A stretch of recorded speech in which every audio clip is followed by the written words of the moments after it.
Hujambo mtazamaji, ni matumaini yangu kwamba umekuwa na sikukuu njema. Karibu kwenye Nipashe.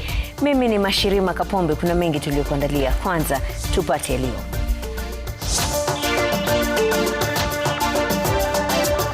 Kuna watu wamepata pesa, but sisi bado tujapata pesa. Kenya tunaomba tu president mahali huko utusikie sisi kama wanyonge wa chini. Wakazi wa Mukuru walia kwa ahadi ya serikali miezi 6 baada ya kuahidiwa pesa za kuhamia nyumba mpya. Watu 5 wafariki baada ya boti walimokuwa kuzama eneo la Thogoye, Ziwa Victoria, kaunti ya Siaya. Ulinzi zaidi wa polisi katika ardhi tata ya Kibiku huko Kajiado, pande hasimu zikikosa kuafikiana mkutanoni. Sisi kama serikali, we will do the needful to investigate, and the forensic investigation is already on. We will leave no stone unturned. Na idara ya polisi yaahidi uchunguzi wa kina kwa kifo cha Cyrus Jirongo aliyepangiwa kuzikwa kesho Lumakanda.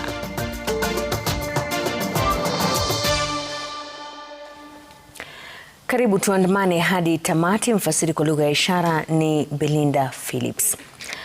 Wavuvi 6 wamesombwa na maji katika visa viwili tofauti kwenye fuo za Sanda na Mageta katika Ziwa Victoria, kaunti ya Siaya. Kisa cha kwanza kilitokea kwenye ufuo wa Sanda ambapo wavuvi 5 walisombwa baada ya boti walimokuwa ndani kuanguka Ziwa Victoria. Mili ya wavuvi 2 imefikishwa kwenye makafani ya Got Agulu, huku shughuli ya kutafuta mili ya wavuvi 3 ikiendelea.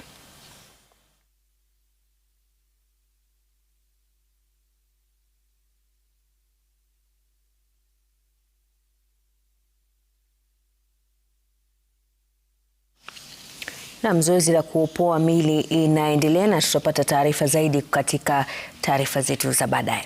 Kwingineko, idara ya polisi sasa inasema itatumia teknolojia za kisasa kukamilisha uchunguzi wa kifo cha mbunge wa zamani wa Lugari Cyrus Jirongo. Naibu Inspekta wa polisi Gilbert Masengeli ametoa hakikisho hili huku wanasiasa waliozungumza kwenye ibada yake ya wafu huko Kitale wakitaka uchunguzi zaidi kufanywa. Mwili wa marehemu Jirongo umesafirishwa hadi nyumbani kwao Lumakanda ambapo atazikwa hapo kesho, kama anavyotuarifu Collins Shitiabai. Wakati wa ibada ya pili ya wakfu kwa marehemu Cyrus Jirongo nyumbani kwake maili 7 Kitale, kaunti ya Trans Nzoia, wito wa uchunguzi kuhusiana na kifo cha mbunge huyo wa zamani uliendelea. Kuna wachunguzi wa kibinafsi ambao nilikuwa naona ripoti yao jana usiku. Wanasema pia gari hilo lilipoonekana kwenye vyombo vya CCTV kule Naivasha lilikuwa na watu 2 wameketi mbele. Nyuso hazionekani lakini linaonyesha kuna watu 2 wameketi. So hakuwa peke yake. So mbona kwa ajali ambayo inasemekana ikaja alikuwa peke yake? Ukiona watu wanaenda mpaka wanasema watatoa tochi, endelea na matokeo yake yatatolewa hadharani. Sisi kama serikali, we will do the needful to investigate, and the forensic investigation is already on. We will leave no stone unturned till we get the facts. And we should not speculate about anything because technology will not lie. Kwenye ibada ya leo, jamaa na marafiki waliendelea kumwomboleza marehemu kama mtu aliyependa watu na aliacha mchango mkubwa katika jamii. It is very hard for me to imagine that we shall not hold discussions over farming, over politics, over the family. Cyrus was the cohesive factor in this home. He was the unifying force. Na nilikuwa chairman wa Kisii University Students Association. Na ukiwa university wakati ulikuwa unaenda kutembelea Cyrus, mlikuwa mnajua tunaenda kufanya nini. Huyu mwenda zake aliongolea umoja wa jamii Asaya Mulembe. Mwili wa Jirongo ulisafirishwa kutoka Kitale, Trans Nzoia hadi Lumakanda, kaunti ya Kakamega kwa mazishi hapo kesho. Collins Shitiabai, runinga ya Citizen, kaunti ya Trans Nzoia. Wakazi wa nyumba za New Mukuru zilizojengwa chini ya mradi wa serikali wa Boma Yangu sasa wanalalamikia kucheleweshwa kwa fedha za kuwasaidia kuhama miezi 6 baada ya kuhamia nyumba zao mpya. Kila nyumba ilitarajiwa kupokea shilingi 30,000 kuwasaidia kujipanga upya. Hata hivyo, wakazi wengi wanasema fedha hizo bado hazijatolewa, hali inayozua hofu kuwa huenda wakanyimwa haki yao. Emily Chebet ana maelezo zaidi. Baadhi ya wakazi hao waliandamana nje ya jengo hili eneo la Upper Hill wakidai shilingi 30,000 walizoahidiwa na serikali. Kulingana nao, fedha hizo zimecheleweshwa licha ya kusubiri miezi 6, huku wengine wakiwa tayari wamepokea pesa hizo. Wote wenye mnatoka Mukuru ama Marigoini mmepewa makao yenu pande ile nyingine. Si mtapata nyumba siku na wenye wamepata siku na wenye hawajapata lakini pia watapata. So tunashukuru na hiyo. Usuri nyumba tunasiona wataingia. Pati tukaambiwa sasa mtapata 30. Tukasema sawa hiyo 30 mtu ataenda pale ajipange nayo. Kama ni mama, afungue kibanda yake, aanze kuuza mboga yake, asoe maisha mapya. Real estate ni mpya. Kulingana na wakazi hao, katibu katika Wizara ya Nyumba Charles Hinga aliwahakikishia kuwa wangepokea pesa hizo kabla ya sikukuu ya Krismasi. Tukauliza, simu zikapigwa, kuna mtu anaitwa Muri, somebody Muri, ndiye anasimamia hii program ya SEP. Akapigwa, tukampigia simu tukiwa na meeting hapo kwa estate yetu ndani. Akasema pesa mimi nafikiri ilitoka kitambo, hata watu wasaka kula hiyo pesa. Sasa ni watu wakaanza kusema hapana, ni mzuri tupangane mpaka tuone kwa hiyo ofisi sasa. Kuna watu wamepata pesa, but sisi bado tujapata pesa. Kenya tunaomba tu president mahali huko utusikie sisi kama wanyonge wa chini. Ndio tulikuwa tumezoea maisha ya kijiji na kijiji mabomola, hakuna place nyingine tunaweza enda. Wakazi hao pia wamelalamikia kile wamekitaja kama kucheleweshwa kwa bidhaa za nyumba licha ya makubaliano kuwa wangepewa bidhaa hizo ambazo wanalipia polepole. Kwa tumambo ni za loan, so we have to pay 400 on top of rent yenye tunafaa tulipe. Being that tunalipa hiyo 400 inamaanisha ulichukuliwa offer letter yako, kuna mali ulisign unaletewa vitu, so uwezi enda ununue vitu zingine until wakamu wa deliver whatever mlikuwa mumeagree na wao. Hatutaki sisi fita na mambo yoyote ama miradi ya serikali. Hatutaki. Tunataka kuiunga mkono because ni sisi wananchi itasaidia. Lakini kama pesa isatoka kutoka mkondo wa juu ikiteremuka chini kidogo, ifai kupotelea hapa kwa makateri. Hata hivyo, kulingana na afisa mkuu mtendaji wa bodi ya nyumba za serikali Sheila Waweru, shughuli ya kuwalipa wakazi hao inaendelea, akiongeza kuwa wale ambao hawajalipa pesa ambazo wanatozwa kila mwezi tangu kuingia watakatwa kutoka kwa fedha hizo, akiongeza kuwa kufikia wiki ijayo wote watapata pesa zao. Emily Chebet, Runinga ya Citizen. Na wakazi wa eneo la Kunoin katika kaunti ya Bomet wamevamia na kuifunga ofisi ya tume ya kuwaajiri walimu nchini TSC tawi la Kunoin kwa tuhuma za ufisadi. Wakazi wamedai kuwa maafisa wanaohudumu katika afisi hizo wamekuwa wakipokea pesa kutoka kwa wenyeji wanaosaka ajira ya walimu. Miriam Nyambura anatueleza zaidi. Makumi ya wakazi waliojawa na ghadhabu walifika kwenye afisi za tume ya kuwaajiri walimu TSC tawi la Kunoin, kaunti ya Bomet mapema leo, wakitaka majibu kuhusu pesa ambazo wanadai kuwa walitoa ili kupewa ajira. Tuliambiwa kuna forms ya kuchasa ya TSC. Niliposikia hivyo nikaamua nikatafuta pesa, nikaitishwa 400,000 na nikaenda kujaza form kwa sub-county Mogogoshego office through the director. Kulingana na walimu hao, taarifa kuhusu barua za kuajiriwa zilisambaa na wakapata fursa ya kutangamana na viongozi kwenye afisi ya TSC tawi la Kunoin kabla ya kuitishwa fedha hizo. Huyo rafiki aliniambia kuna barua, tukaenda tukambata huyo mtu mwenye alikuwa na barua Mogogoshe, tukaenda kwa hoteli fulani, tukaenda kuchasa. Director pia yeye alikuwa anatusaidia kuchasa. Tukambea pesa na kaenda. Walimu hao wanakiri kuwa walimaliza masomo zaidi ya miaka 7 iliyopita na hawajapata kazi kwa muda huo wote. Wengi wao wakisema imekuwa miezi 6 tangu kujaza barua na kutoa fedha hizo. Sasa wanataka tume ya EACC kufanya uchunguzi. Niliambiwa anataka 400,000 ndio nikaomba. Si hata hiyo pesa haikuwa yangu. Niliomba ni wa different people. Mwingine alinipea 150, mwingine akakopa loan ndio akanipea. Sasa hiyo loan wenye waliomba loan ndio wanakatwa. Hata hivyo, mkurugenzi wa tume ya TSC kaunti hiyo William Yator amesema uchunguzi unaendelea. Each TSC teacher anaambiwa leta 400,000, leta 500,000 na kuna evidence ya kutosha. Sababu wengine wamelipa through M-Pesa, wengine wamelipa through na wengine wamedocumentiwa wakipeana pesa. Pesa ambayo imekolektiwa hapa ni more than 20 million Kenya shillings ambayo imeenda kwa mfuko ya watu. Afisa mkuu wa polisi eneo hilo Mohamed Godana amesema kuwa hadi sasa hawajapokea malalamishi yoyote na kuongeza kuwa idara ya polisi ipo tayari kushirikiana nao kwa uchunguzi. Maria Nyambura, runinga ya Citizen.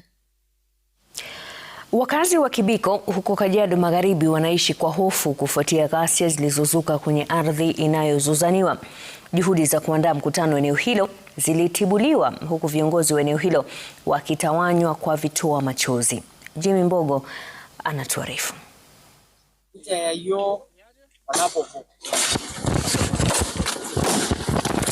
Ilikuwa mguuni ponye kwa viongozi na wakazi waliojaribu kufika katika ardhi yenye utata wa umiliki huko Kibiko, kaunti ya Kajiado. Polisi wakirusha vitoa machozi kutawanya umati uliokuwa umekusanyika. Lengo kuu lilikuwa kuandaa mkutano wa kutafuta haki kwenye ugavi wa ardhi hiyo yenye utata. Kwa hivyo hawataki gavana aingie kwa ndani. Haipie hapa ground. Kwa hivyo wanatukataza kwenda huko. Sasa watoto wetu wamefukuzwa. Sasa watoto wetu vijana wote wamefukuzwa. Sasa hawezi kuwaruhusu wakae mbali. Sasa wameenda mbali sasa. Sasa hata mimi sasa watoto wangu watasijua kwa wapi.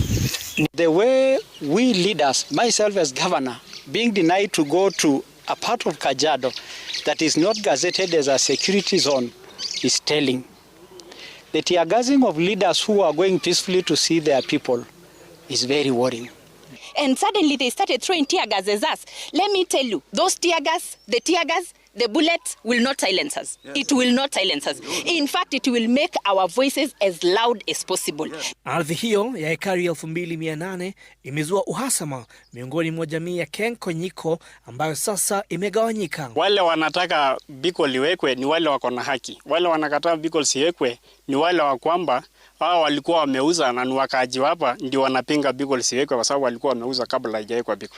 Sikuyo wametupiga na tia gas wameingia sasa wanataka kukata hii shamba wakatie wale watu siwa hapa. Viongozi wa eneo hilo wameapa kuongoza juhudi za kuwatetea wale wanaodai kuonewa huku wakidai kuwa matukio yote ni njama tu ya kunyakua ardhi hiyo kinyume cha sheria. Jimmy Mbogo, runinga ya Citizen, Nairobi.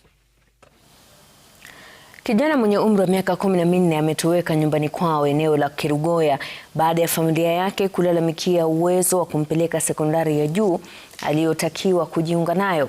Benjamin alitoweka wiki moja iliyopita na hadi sasa familia inaendelea kumtafuta kijana huyo kama anavyotuarifu Ode Francis.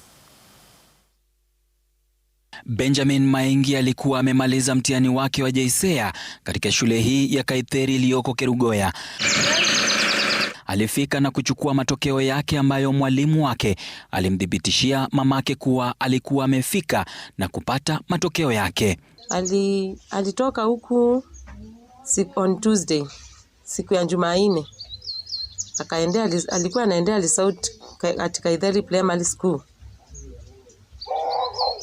Aliendea alitoka huku kama saa 2 na akafika shule vizuri. Lakini kutoka aende anja rudi kutoka Tuesday. Alifika shule na akachukua lakini hapo anjulikani alienda wapi mpaka wa leo. Kulingana na familia yake Benjamin, walikuwa wamemwahidi kumpeleka shule ya upili ambayo mfuko wao ungempa nafasi, ila huenda wazo la wazazi wake halikumfurahisha. Si kupenda kwetu. Hata tungejua kikosa kumpeleka atapotea.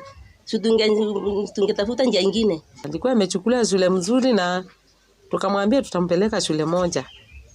Although hakuwa ameipenda. Nimekuwa na wasiwasi sana kwa maana hata silali hata kukula inanishinda. Kwa maana si kawaida mbeni kuenda. Si kawaida kukua kijana yangu anaenda na anjui hata mamangu ako anje. Mi niko na stress sana na yeye. Niko na stress za kumtafuta nimuone tu akiwa mzima. Kufikia sasa haijabainika iwapo Benjamin Maingi alitoweka kwa ajili ya shule aliyotamani kuenda au sababu zingine. Kwa wiki moja sasa familia hii imemtafuta bila mafanikio. Lakini sasa tunamuomba mahali yako asikie. Tafadhali kwa upendo wa Mungu arudi nyumbani. Tunamngojea, tunampenda, hakuna mtu atamuuliza hata swali hata yoyote.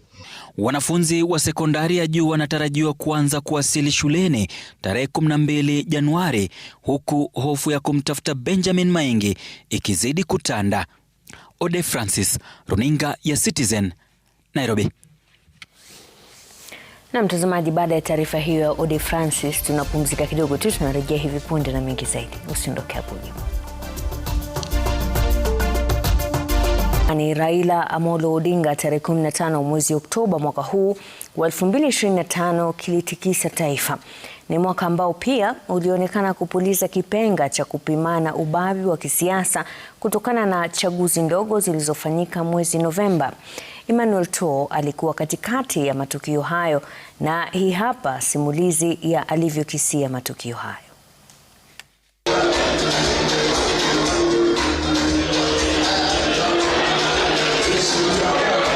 Hii ndio itakuwa Krismasi na sherehe ya mwisho ya mwaka huu bila ya hayati Raila Amolo Odinga.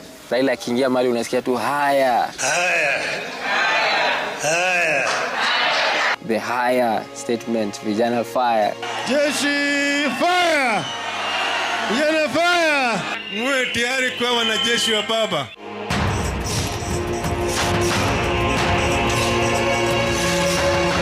Maelfu ya wafuasi wake kutoka kwa matabaka tofauti.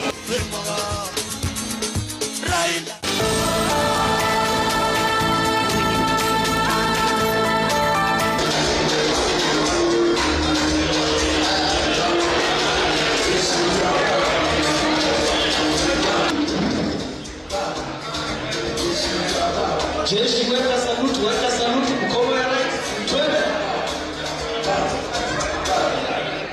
Nakumbuka kwamba nilikuwa mmojawapo wa wanahabari ambao walihudhuria na kuripoti taarifa yake ya mwisho, haswa alipokuwa hai, na nakumbuka kwamba tulikuwa katika hoteli moja katika barabara ya Mombasa Road, na hapo ndipo Raila Odinga kama kawaida aliingia kwenye jukwaa na uchangamfu wake wa kawaida.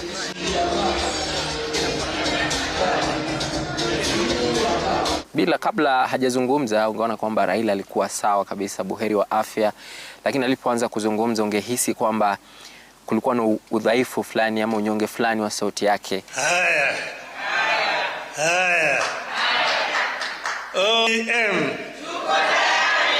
ODM. Asanteni sana, nimebisiti. Nakumbuka alitoa hotuba ya dakika 24 tu. Odinga alitoa kauli ambayo siku hiyo iligonga vichwa vya habari na inaendelea kugonga vichwa vya habari na itaendelea kugonga vichwa vya habari. Who told you that ODM will not have a candidate in 2027? Who has told you? Kifo cha Raila Amolo Odinga ama baba kilitukia na kuwashtua wengi sana. Nakumbuka nikiwa na mwenzangu Steven Leto tukielekea kupata mankuli kidogo, tukijua kwamba kutoka sasa wakati huo hadi wakati ambapo Raila atazikwa saa 72 baadaye, ingekuwa ni wakati ambao ungekuwa na shughuli nyingi, pilika nyingi. Na nakumbuka kwamba Leto hadi leo aliacha kama hajalipa bili ambayo tulikuwa tumepewa pale, na nadhani siku moja atailipa kwa sababu aliniachia bili akiondoka kwenda India. Sad to say I'm on my way, won't be back for many days. Manuel, good morning. It's good to see you. How's the mood like where you are? In the next hour and 30 minutes or so, the body of the late former Prime Minister Raila Odinga will be touching down. Good morning, route 001, final runway 06. Na mnakumbuka wakati ambapo mwili wa Odinga ulipotua katika uwanja wa ndege wa JKIA, niliona tu matawi kwenye uwanja. Mamia wafuasi wa Raila Odinga, sijui alipitia upande gani, lakini nilishtukia tu amefika kwenye uwanja. Wengine waliingia ndani ya ndege ile ambayo ilikuwa imebeba mwili wa Odinga.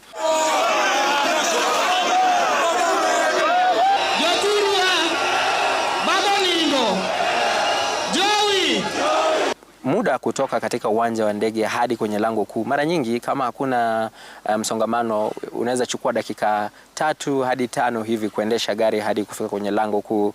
Lakini siku hiyo, amini usiamini, ilichukua takriban saa 3 kwa mwili wa Odinga kusafirishwa kutoka kwenye uwanja wa ndege hadi kwenye lango kuu kwa sababu ya watu waliofurika pale. Kulikuwa na helikopta ya polisi ambayo ilikuja ikijaribu kuwafurusha wale wafuasi ambao walikuwa wamekaa karibu kabisa na jeneza lile la Odinga, wengine wakiweka msongamano kwenye barabara. Helikopta hiyo naarifiwa kwamba kuna wakati ambapo ilitaka kuja kuinua jeneza lile na kuondoka nalo kupeleka Kasarani, ama ukipenda uwanja wa kitaifa wa Nyayo. Siku ya Ijumaa ambapo kulikuwa na hafla ama sherehe ya kupokea mwili wa Odinga katika uwanja wa Nyayo, na niliweza kuvumilia huo muda wote nikiona watu wakilia wakipiga nduru. Kuna wakati nilimfanyia mbunge wa Likoni Mishi Mboko mahojiano pale katika lango kuu la kuingia kwenye uwanja huo. Nakumbuka Mishi Mboko mara nyingi akizungumza ataongea na hisia nyingi. Hiyo ni mafunzo kwa sisi wa Kenya ya kwamba tuwe na Kenya moja, tuwe na upendo. Asante sana, poleni sana. Na wakati alipokuwa akimkumbuka Raila Odinga alianza kudondokwa na machozi, na pale nakumbuka nililemewa kidogo, na mwenzangu Melito Letenges alikuwa pale akanisaidia, akaendelea na mahojiano.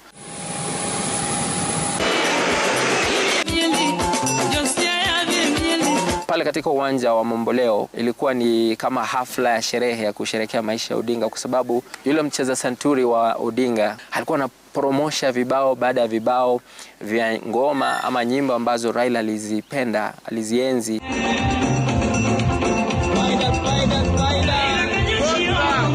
Nakumbuka hata nilikuwa nachagua baadhi ya vibao kama hii ambayo tulikuwa tunaicheza pale kwenye uwanja huo. Sisi wa baba.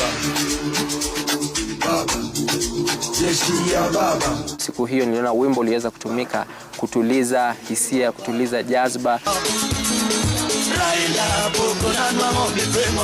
Kile ambacho nitakosa sana kwa maisha ya Odinga ya kisiasa ni ile hali yake ya kusisimua wafuasi wake. Ulikuwa Raila akiingia mahali unasikia tu haya vijana fire, jeshi about turn, jeshi fire, vijana fire, vijana fire. Sidhani kama kuna mtu ambaye atakuwa na uwezo huo kuwashawishi wafuasi wake. Taarifa nyingine ambayo niliangazia ambayo iligonga vichwa vya habari pia ni taarifa kuhusu chaguzi ndogo. Nilikuwa katika eneo la Mbeere North. There's a guy with a pistol, those are shots.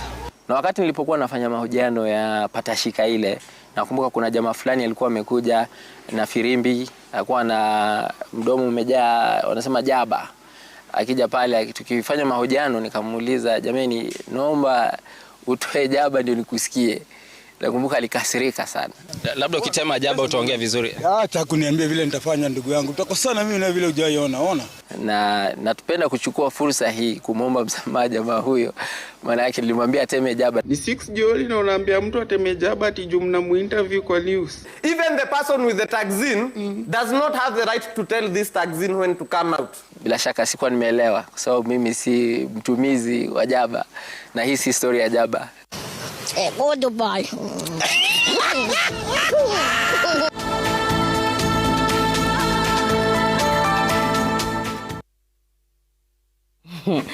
Ni vizuri kwamba Emmanuel Toa ameomba msamaha.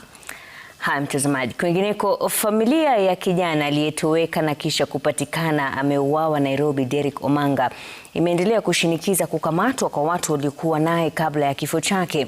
Kulingana na familia, mara ya mwisho alionekana ilikuwa maeneo ya barabara ya Ngong akijivinjari kabla ya mwili wake kupatikana kando kando ya barabara huko Roysambu. Gatete Njoroge anaangazia kanda za CCTV kabla ya kifo cha kijana huyo. CCTV eneo la Winetails barabara ya Ngong inaonyesha dakika za mwisho alipoonekana marehemu Derrick Omanga. Saa 4 na dakika 37, Derrick ananaswa na kamera za CCTV akiingia eneo hili akiandamana na mwanadada aliyemshika mkono na jamaa aliyevalia kofia. Wanafika duka la juu la kuuziwa mvinyo. Derrick anazungumza na mhudumu anayefungua lango na kumkabidhi mwanadada waliyekuwa naye begi. Derrick anasisitiza kuangalia, kuhakikisha vifaa vilivyoko ndani viko sawa. Wakati huu, jamaa aliyevalia kofia anampa msichana huyo mvinyo. Wanaondoka baada yake kuridhika na kunaswa wakishuka chini. Kamera ya mwisho inawanasa wakiondoka. Wakati huu, jamaa aliyevalia kofia mbele, mwanadada huyo na begi katikati, na Derrick akiwafuata nyuma, akionekana kubugia. Hii ndiyo mara ya mwisho Derrick Omanga alionekana. Taarifa ya mwanadada huyo ikisema waliondoka kuelekea eneo lingine la burudani. Inakuaje wewe mtu amekununulia vinywaji kutoka saa 12 mpaka saa 4 ya usiku, amekulipia bili sote, alafu unaweza enda umwache na mtu ambao hujui uende? Kama umesensi tencha, kwa nini ungeondoka na yule mlikuwa na yeye? Mwili wa Derrick ulipatikana mwendo wa saa 8 usiku wa manane karibu na mzunguko wa Roysambu, kilomita 4 kutoka eneo la burudani wanakodai walikuwa mwisho.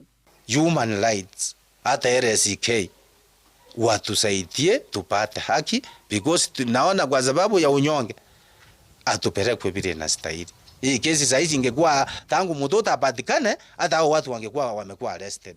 My appeal to the DCI director, kindly intervene so that they get justice. Mzee is claiming that they're being moved from one corner to another. Uchunguzi wa maiti ulionyesha Derrick alipata majeraha mabaya ya kichwa. Mkuu wa upelelezi Kasarani, Alois Mboya, amesema watu 3 wamehojiwa. Gatete Njoroge, Runinga ya Citizen. Kwa miaka mingi, eneo la kati halikuwahi kushuhudia maandamano ya kiwango kikubwa, na hata yale yaliyoshuhudiwa hayakuwahi kwa njia yoyote kuchangia uvamizi wa biashara na vitega uchumi tofauti vya wakazi. Ila mwaka huu wa 2025, matukio mapya yalishuhudiwa eneo hilo, ikiwa ni pamoja na mali kuporwa na vifo vikishuhudiwa wakati wa maandamano ya Juni tarehe 25 na Julai tarehe 7. Na kama anavyoangazia sasa kama Mwangi, Nyeri ni mojawapo ya kaunti zilizoshuhudia matukio haya, ikiwa ni pamoja na pia matukio ya kuvamiwa kwa wanahabari na kuafikiwa kwa rekodi ya binadamu wa kwanza duniani kukumbatia mti kwa muda mrefu zaidi. Tazama.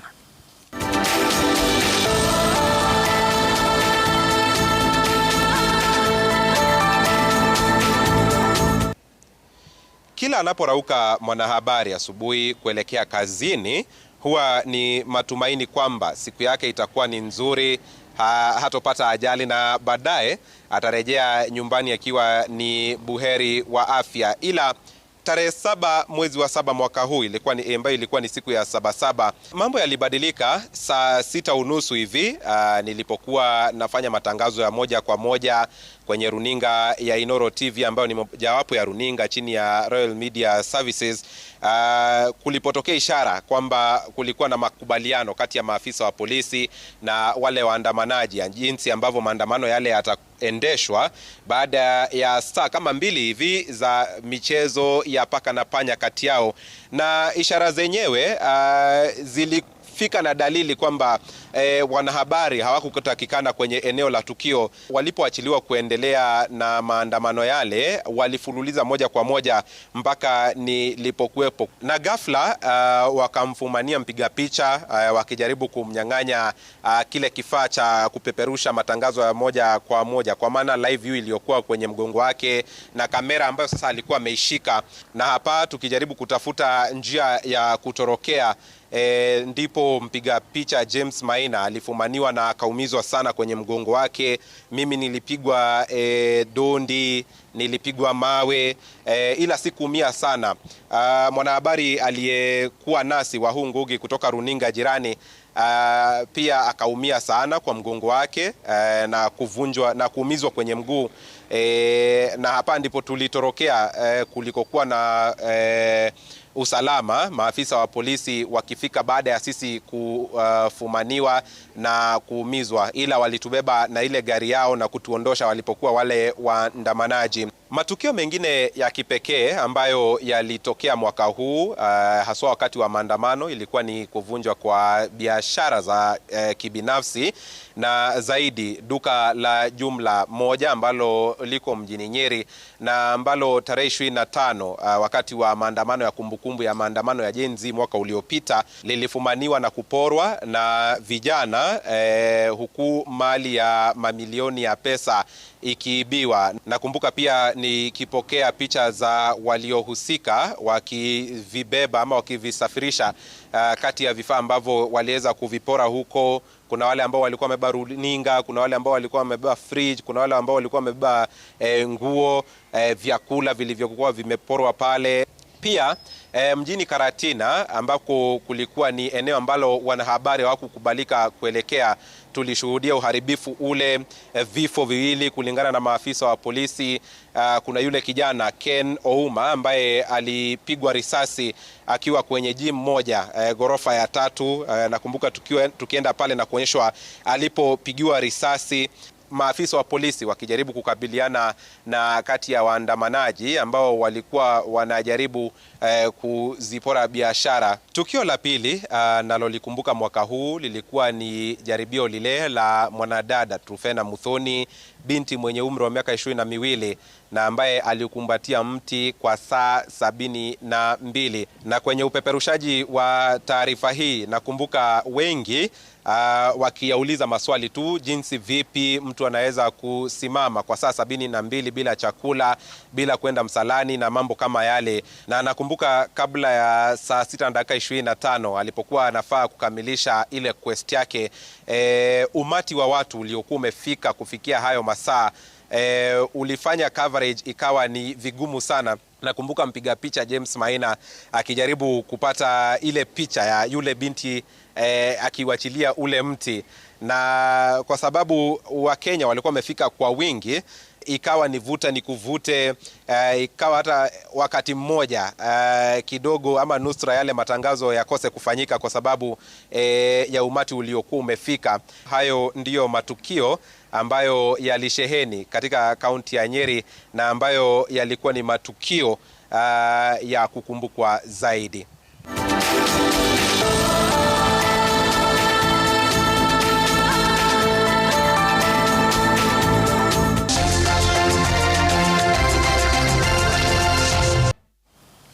Karibu tuingie viwanjani. Green Commandos na Young Ladies ndio mabingwa wa makala ya 15 ya dimba la katibu mkuu wa mabingwa wa ligi kuu nchini Police FC Chris Oguso kunradhi, lililofanyika katika uwanja wa Mahanga, kaunti ya Vihiga. Green Commandos walishinda Madioli bao 1-0 katika fainali ya wanaume. Alvin Inyangu alitia kimiani bao la ushindi katika dakika ya 16. Kutokana na ushindi huu, Commandos walienda nyumbani na kombe la shilingi 400,000. Wakati huo Young Ladies ilinyuka Nice mabao 2-1 katika fainali ya kinadada na kutuzwa kombe la shilingi 300,000. Competitive kidogo kwa sababu baadhi ya zile timu ambazo nimekutana nazo zilikuwa zinacheza soka safi, walikuwa wana press vizuri, walikuwa wanaelewa kile ambacho wanafanya. Ingia edition ya kwanza nilitoa kauli kwamba mimi si mwanasiasa.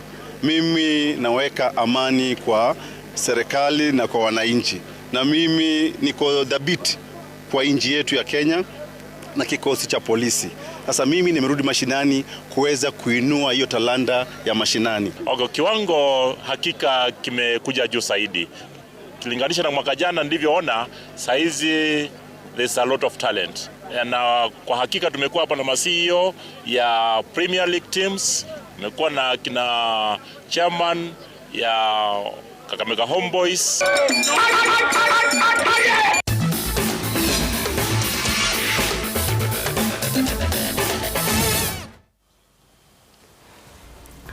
Na mtazamaji, baada ya taarifa hiyo tunabudi la kutamatisha Nipashe siku hii ya Jumatatu. Kwa niaba yote ulifanikisha taarifa hizi na kutakia usiku mwema.